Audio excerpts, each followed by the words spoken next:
Final rehearsal and take. Baburaj, Gypsy correct ആയിട്ട് ഓടിച്ച് പമ്പിനുള്ളിലേക്ക് വരണം. Okay sir, okay. പമ്പിലേക്ക് ജിപ്സി കയറുന്നതും ബ്ലാസ്റ്റ് നടക്കണം. ബ്ലാസ്റ്റിനോടൊപ്പം ക്രൗഡ് ചിതറി ഓടണം. ആക്ഷന് തന്നെ crane up. Okay, get ready. Akash മോൻ ഇവിടെ തന്നെ ഇരിക്കണം കേട്ടോ. ചേച്ചി ഷോട്ട് കഴിഞ്ഞ് ഇപ്പൊ വരാം. മോൻ ഒരു പ്രശ്നം ഉണ്ടാക്കരുതേ.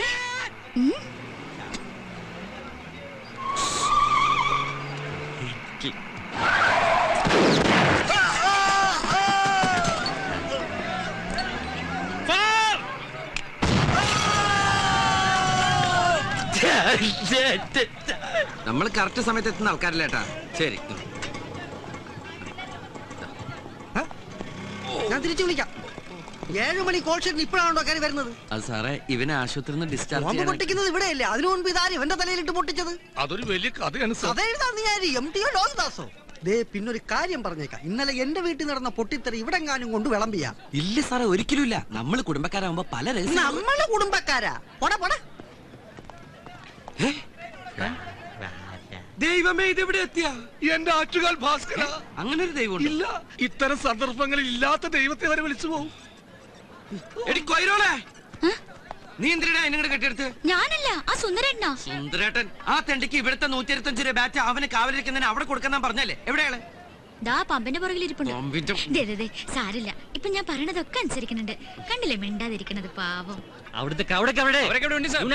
വിളിക്കുന്നത് കേട്ടില്ലടോ? ഇവിടെ വായി നോക്കി നിൽക്കാതെ അങ്ങോട്ട് ചെല്ലടോ. ഞാൻ ഈ തലയും വെച്ച് അവിടെ നിൽക്കണോ സാർ? എന്നാ ഈ തല വെക്കണ്ട, വല്ല എരിമേരെ പോത്തിന്റെ തല എടുത്ത് വെച്ചോ. അതാകുമ്പോ ഈ ബോഡിക്ക് നന്നായിട്ട് ചേരും. പോയി നിൽക്കടോ പോത്തെ. ഞങ്ങൾ റെഡി ആട്ടോ. എന്തോ പ്രൊഡ്യൂസർ സാർ, ഈശ്വരൻ വാരിക്കോരി തരട്ടെ.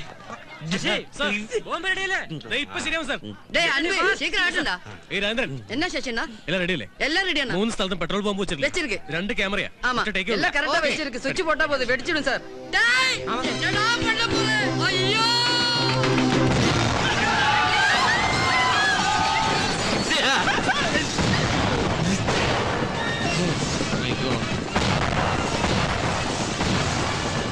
ബാബ് പൊട്ടിയ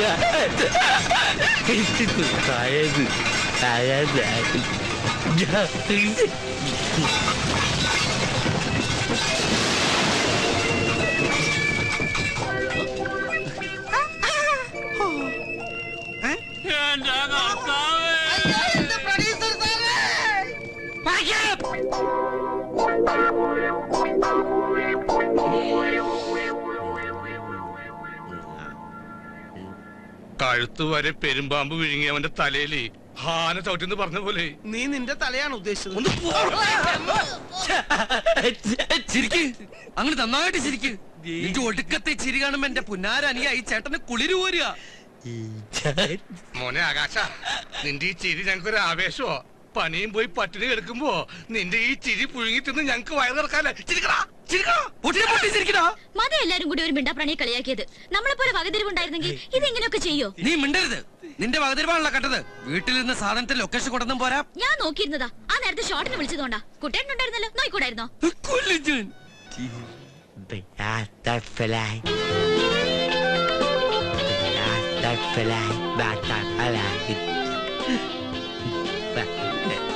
ബട്ടർഫ്ലൈ കൂടെ പറഞ്ഞിട്ട് പൊക്കോ.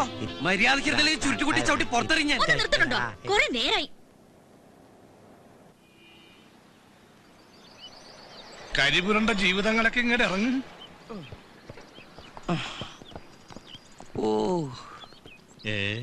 ഇതിലിപ്പോ ആരാ ആനന്ദക്കുട്ടൻ? മിസ്റ്റർ ആനന്ദക്കുട്ടന്റെ മൊബൈലിൽ വിളിച്ചപ്പോ സ്വിച്ച് ഓഫ്. കാണേണ്ട ഇമ്പോർട്ടന്റ് കാര്യമുള്ളതുകൊണ്ട് ഞാൻ നേരിട്ട് ഇങ്ങോട്ട് വന്നു. ഫോണിന്റെ ബാറ്ററി കരിഞ്ഞുപോയി. പിന്നെ അതുപോലത്തെ വേറെ അനിയന്മാരെ ഏതെങ്കിലും രാജ്യത്ത് പ്രസവിച്ചിട്ടുണ്ടോ എന്റെ അമ്മ? മനസ്സിലായില്ല. ഞങ്ങൾ ഈ കോലത്തിൽ പുകഞ്ഞിക്കണ സാറൊന്നും മനസ്സിലായില്ല. ഇതൊന്നും മേക്കപ്പ് അല്ല സാറേ, ഒറിജിനലാ. സാറ് കൊണ്ടുവന്ന ഈ പൊന്നാരനിയൻ ക്ലൈമാക്സ് പൊട്ടിക്കേണ്ട ബോംബ് ഇന്റർവെല്ല് പൊട്ടിച്ചു. പിന്നെ പേടിപ്പിക്കില്ലടോ. അതോടെ ഞങ്ങളുടെ ലൈഫിന്റെ ക്ലൈമാക്സ് തീർന്നു. എന്തായാലും സാർ കറക്റ്റ് സമയത്തൊന്ന് കാര്യങ്ങളൊക്കെ അന്വേഷിക്കണ്ടല്ലോ. വലിയ ഉപകാരം. സാർ ചെല്ല്. ഞങ്ങൾ ഈ പാവ ഇന്ത്യക്കാര് വല്ല കൂട്ടാത്മഹത്യൊക്കെ ചെയ്ത് ജീവിച്ചോളാം. അല്ലടാ, അപ്പൊ ഞാൻ ഊഹിച്ച പോലെ ഈ അനിയൻ നിങ്ങൾക്കൊരു ബാധ്യതയാണെന്ന് അർത്ഥം. ബാധ്യതയല്ല, ആറ്റം ബോംബ്. ഇവരാണോ സാറേ ഈ ജർമ്മനിയിലെ ബെർലിൻ മതിൽ പൊളിച്ചത്? ആ ആറ്റം ബോംബിനെ വല്ല ആഫ്രിക്കയിലോ അന്റാർട്ടിക്കയിലോ എവിടെയെങ്കിലും കൊണ്ടിട്ട് പൊട്ടിക്കാൻ എന്തെങ്കിലും ചെയ്യാൻ പറ്റുന്നുണ്ട് ട്രാവൽ ഏജൻസി? അങ്ങനെ ഒരു സാധ്യതയെ കുറിച്ച് സംസാരിക്കാനാ ഞാനിപ്പോ വന്നിട്ടുള്ളത്. എന്തായാലും സാറേ, എന്തായാലും അയാൾ ഇന്ത്യൻ പൗരനായിട്ടില്ല. ഇതുപോലെ ഒരാളെ അങ്ങനെ ആക്കാൻ ഒരുപാട് നൂലാമാലകളുണ്ട്. ഇതിപ്പോ അതിന്റെ ഒന്നും ആവശ്യമില്ല. ഇതോടെ നിങ്ങളുടെ പ്രശ്നങ്ങൾ തീരുകയും ചെയ്യും. 14 റീൽ ഓടിക്കാതെ വേഗം ക്ലൈമാക്സ് പറ സാറേ. അതായത് അയാൾ വന്നിട്ടുള്ള ജർമ്മനിന്നാണല്ലോ, അങ്ങോട്ട് തന്നെ അയാളെ തിരിച്ചയക്കുക. അവിടെ അയാളെ ഏറ്റെടുക്കാൻ, എന്ന് വെച്ചാൽ ദത്തെടുക്കാൻ ഒരു മലയാളി ഫാമിലി തയ്യാറാണെന്ന് പറഞ്ഞ് ഞങ്ങളുടെ ഓഫീസുമായി ബന്ധപ്പെട്ടിട്ടുണ്ട്. അവർക്ക് അയാളെ അവിടെ വെച്ച് ചെറുപ്പം മുതലേ അറിയാത്രേ. ഇങ്ങനെ ഒരുത്തിന് അവർക്ക് എന്തിനാ? സാധാരണ കുട്ടികളല്ലേ ദത്തെടുക്കാറ്?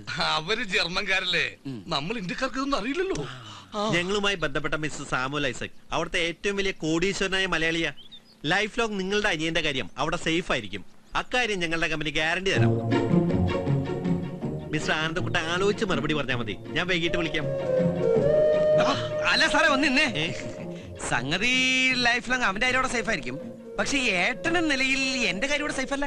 അവൻ കാരണം എനിക്ക് ലക്ഷക്കണക്കിന് രൂപ നഷ്ടമുണ്ട്. അതെനിക്ക് കിട്ടണം. അത് മാത്രം കിട്ടുന്ന കാര്യം നമ്മുടെ ജോലി വരെ പോയില്ലേ, അതിനൊരു നഷ്ടപരിഹാരം ഉണ്ടാവണ്ടേ? അപ്പൊ ഞാൻ പറയാല്ല, എല്ലാവരും കൂട്ടി ഒരു സാറേ ഞാൻ പറയാം. പറയാൻ വരട്ടെ, ഒന്നുകൂടി ഒന്ന് ആലോചിച്ചിട്ട്. ഇനി എന്തൊട്ട് ഇത്ര ആലോചിക്കാൻ? സാറേ, ഏതാണ്ടൊരു 2, 3, 4, 5, 6, 7, 8, 9, 10 ലക്ഷം രൂപ എനിക്ക് കിട്ടണം. എത്രയെന്ന്? 10 ലക്ഷമെങ്കിലും മതിയല്ലടാ? ഓക്കെ, ഈ കാര്യം ഞാൻ അവരെ അറിയിക്കാം. പണത്തിന്റെ കാര്യത്തില് അവര് ബില്ലിംഗ് ആവുന്നാണ് എന്റെ ധാരണ. പക്ഷേ ഇത്രയും വലിയ തുക. എത്ര വലിയ തുക? സാറല്ലേ പറഞ്ഞ അയാളോടത്തെ കോടീശ്വരന്ന്. ഇത് അയാൾക്ക് മൂക്കപ്പടി വാങ്ങിക്കാനുള്ള കാശേ ഉള്ളൂ. സാറ് പറഞ്ഞാ മതി, അല്ലെങ്കിൽ ഞങ്ങൾ അവനെ വിട്ടു തരുന്നില്ല. ഒന്നുമില്ലെങ്കിൽ അവൻ എന്റെ അനിയനല്ലേ. എനിക്ക് നല്ല വിഷമമുണ്ട്. അല്ലടാ ഉണ്ട് ഉണ്ടോ? എന്തായാലും അദ്ദേഹമായിട്ട് സംസാരിച്ചിട്ട് ഞാൻ വിവരം അറിയിക്കാം. അല്ല സാറേ, ഇനിയിപ്പോ ഈ കാശിന്റെ കാര്യത്തിൽ അല്ലറ ചില്ലറ അഡ്ജസ്റ്റ്മെന്റുകൾക്ക് വേണമെങ്കിൽ ആവാട്ടോ. ഈ കാര്യത്തിൽ എന്റെ മനസ്സലി, ഞാനൊരു മനുഷ്യനല്ലേ? അല്ലടാ? അല്ലടാ? ആണ്. എന്റെ കാര്യം എന്തിനാ ഞാൻ വേറെ ആളോട് ചോദിക്കണേ? അല്ലടാ? ശരി, ഞാൻ നിങ്ങളെ വിളിച്ചോളാം. അല്ല സാറേ, ഏതെങ്കിലും പേപ്പറിൽ എപ്പോ ഒപ്പുണ്ടെന്ന് വെച്ചാൽ അപ്പം ഇങ്ങോട്ട് വിളിച്ചാൽ മതി. ഈ ഫോൺ ഇന്ന് മുതൽ ഫുൾ ടൈം ഓൺ ആക്കി വെക്കും. എവിടെ എന്റെ പുന്നാരനിയൻ? എനിക്ക് അവരെ കെട്ടിപ്പിടിച്ചൊരു മോഡണം. ഞാൻ അന്നേ പറഞ്ഞില്ലേ അവൻ ജർമ്മനിയിൽ നിന്ന് വന്ന പച്ചക്കുതിരയാണെന്ന്. നീ അങ്ങനെ പലതും പറഞ്ഞാണ് എനിക്കതൊക്കെ ഓർത്തിരിക്കാൻ പറ്റൂ. എന്റെ ഇങ്ങോട്ട് വാ കുട്ടി. നീ അകത്ത് ചെന്ന് നമ്മുടെ പച്ചക്കുതിരക്ക് വല്ല വെക്കൂല പുല വല്ല മുതിര പഴംപുരി എന്തെങ്കിലും പുഴിഞ്ഞുണ്ടാക്കി കൊടുക്കുമോളെ. ആകാശോ,